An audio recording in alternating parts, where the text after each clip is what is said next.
Again, good afternoon. My name is Jason Webster. I'm the founder of Archetype Consulting, and we're a consultancy focused on finance transformation and finance-focused technology. And I have to admit, I'm a bit of a freak about forecasting. I'm fascinated by it and all the analogies and stuff, so I might bore you a little bit. And just to show you how kind of overexcited I get about it, a funny thing happened on the way to the conference yesterday. I landed up having surgery at 3:30 yesterday afternoon on my pinky, and I woke up yesterday having no idea that was going to happen. So here I am lying in the operating room. I can't see my arm. It's over here. They're drilling it and making all this noise. And I'm looking in front of me, and there's this huge cabinet of medical supplies, and there's bells and whistles and lights flashing everywhere. I'm like, this must be one of those inventory management systems where they can like predict when the doctor takes the stinking pin out of there to put in my finger. They know down in the supply chain, and some vendor in the middle of the nowhere is actually making a new one to fill that role. So surgery finishes up, and I'm like, hey, so is that one of those fancy things? I said, yeah, it costs us $1 million, doesn't work. So one of my favorite things, I think they talk about technology being a huge distraction in cars. It's always about cell phones and texting and stuff. Technology is a huge distraction for me. My distraction is the GPS, because I look at it and say, okay, 40 miles, it's going to take me 60 minutes to get there. I can beat that, right? So I start driving like a madman, but the funny thing is, the thing's always right. I always get there exactly when it tells me to, right? Which is actually the prevailing theme I want to talk about, right? That GPS forecasts the way every business should forecast. They're not laying out a target. We're not trying to put some dart on a dartboard to tell what's going to happen in the world around us. We want constant feedback from the business.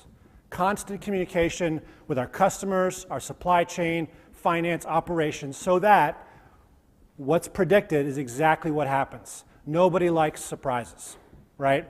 So let's go beat up forecasting for a second.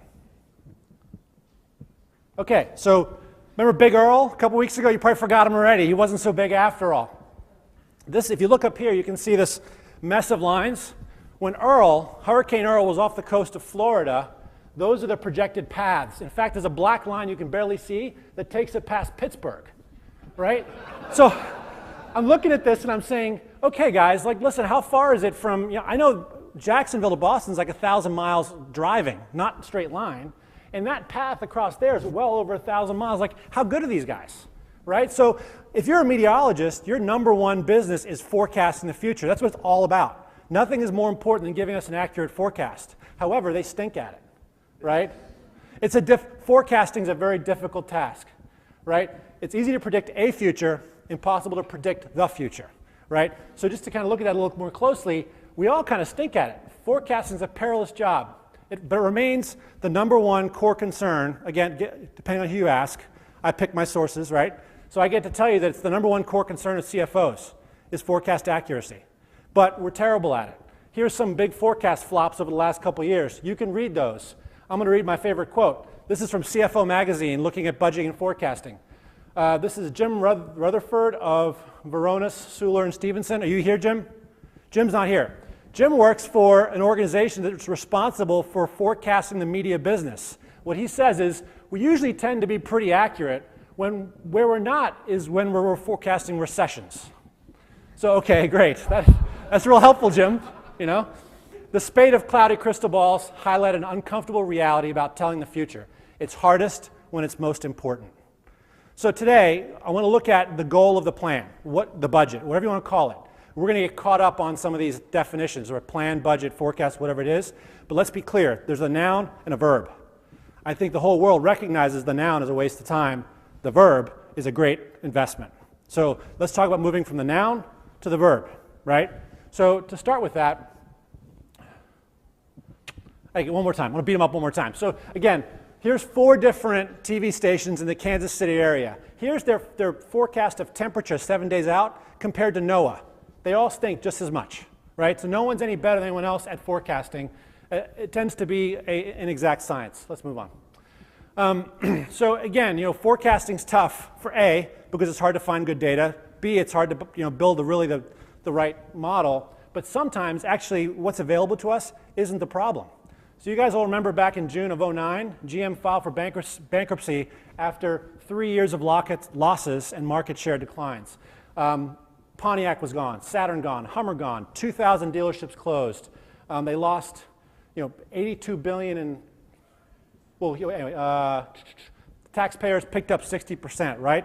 Huge problem, right? So, oops, I got ahead of myself. So if you look over here, right, I looked around, I said, okay, if I was in GM's shoes and I could play this Monday morning quarterbacking thing, what would I look at as the indicators for the automotive market? They're really actually very common. It's the Dow Jones, it's consumer confidence, it's housing starts, it's unemployment. Those things typically drive whether people are buying more or less cars. So let's actually graph the change in those metrics over time. And if we look here, you can see, here they go, right? All of a sudden going south, right about there in Q3 of 07, they all start to take a nosedive.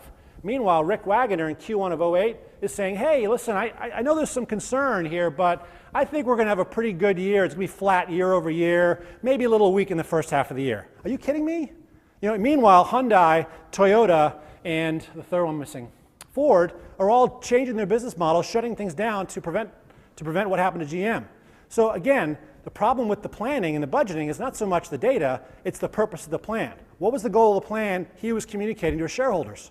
To maintain a stock price. It wasn't about predicting the future, right? And again, I can be critical here because I've never run a big company, but I think it's a good illustration, regardless how true it is. I think we all know that sometimes we have a plan in mind, we're trying to hit it, we set it out there as a target, and every time we dip below it, that's failure. But isn't failure when we fail to predict what's going to happen? Isn't failure when my GPS tells me I'm there and I'm 10 miles away, right? So again, if forecasting is so perilous, and we do it on a monthly or quarterly basis, how much more perilous is budgeting? We take the noun, the budget, we build it once a year, we put a stake in the ground, we try to basically hit the budget, right? And everything changes around us, right? So the idea of completing a budget cycle and putting it to rest and monitoring it has become fairly passé based on what we learned in 2009. That's from Janice DePietro at Tatum. Again, another quote from CFO Magazine on budgeting. Jack Welch, I'm sure most of you have seen this one, it's just a favorite of mine. Not to beat around the bush, but the budgeting process at most companies has to be the most ineffective practice in management. And again, my simplistic interpretation of that, if you read what Jack's talking about, it's noun versus verb, right? It's moving from this budget development exercise, creating the noun, to changing the behavior. So as I move forward here, I'm not going to just stick on these high-level slides. What I will do is I'm going to talk about some 4 changing themes companies are espousing as they move from the noun to the verb. And in doing that, I want to highlight 4 or 5 case studies very quickly. So these are going to be snippets. And again, I'll touch on the company. This is real work. I've had the opportunity to be involved with over my career. And if you have more questions, you can always grab us back at the booth. But these are real-life cases we'll talk through. But I don't want to discount technology altogether, right? Because technology can be a huge enabler, right? If you look at companies who actually, like Susan Beeman's company, TD Bank North, right? When you implement a corporate-wide solution, you can reduce the cost of finance dramatically. You have a lower cost of finance in your peer groups, you have lower staffing levels, and your staff tends to be higher, have a higher skill set. You score higher typically against measures like finance value creation and process effectiveness.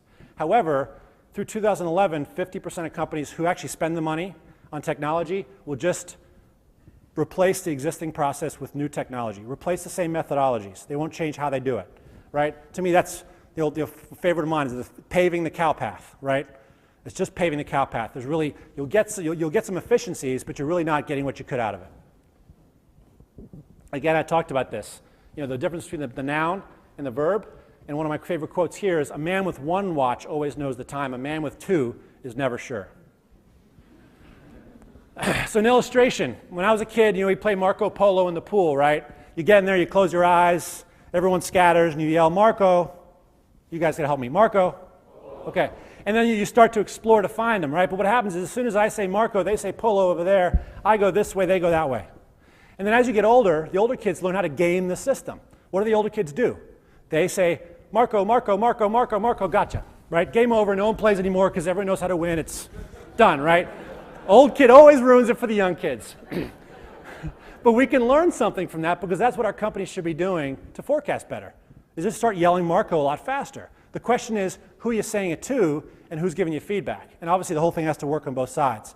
But the same as this, if you mapped out that path in the pool that the kids walk around, it's not a straight line, right? Just like our businesses. The direction you go changes, you go faster and slower, and ultimately you get your goal, but hey, what was the path it took to get there? And the more you say Marco, the more chances are you to find that person more directly. The more feedback we get from our environment, the more likely we are to forecast accurately for the future.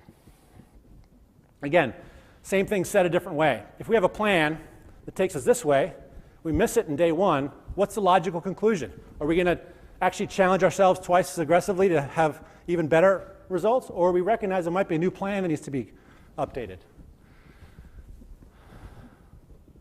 The end result is not an accurate picture of tomorrow, but a better decision about the future. And I think using GM and beating them up a little bit, like sometimes management just doesn't want to hear it, right? And again, I think, I'll talk about 4 elements here, but I think the one element that works on behalf of finance in the conversation with management, the one element I'd like to leave you with is the model, right? It's models, models, models. Models make our business make sense on paper, right? So when finance says you're wrong, sales is not going to dip in the 4th quarter, you have a model to say, listen, hey, well, we've run the model 10 different ways. We've averaged the outputs. We've played with all the drivers we have. Unless you think I'm missing something here, which we can talk about, this is what our business is going to do. This is what the forecast says. I'm using historic run rates to prove this. I'm using the drivers in our business. This model is simple, it's sound, and everyone uses it. That model becomes the foundation for what-if analysis and scenario planning in new business development, acquisitions, new product development. It becomes the standard for your forecast, and I believe that forecast becomes a standard for the budget. I believe that the budget is the last thing you do. I believe you build a discipline of forecasting on a monthly basis. You build up a real competency of the process, as well as you've got data now you've actually tested. You've got effective rates you can create from the past. You've got allegorical data from your customers you can record. And now we have some real foundation to put a budget on top of. The exceptions kind of tend to be around things like compensation, right? We're not going to forecast compensation monthly. We're not going to reforecast all of our capital planning every month. Those things are done annually, and those are separate processes. But the monthly forecast should identify any material variances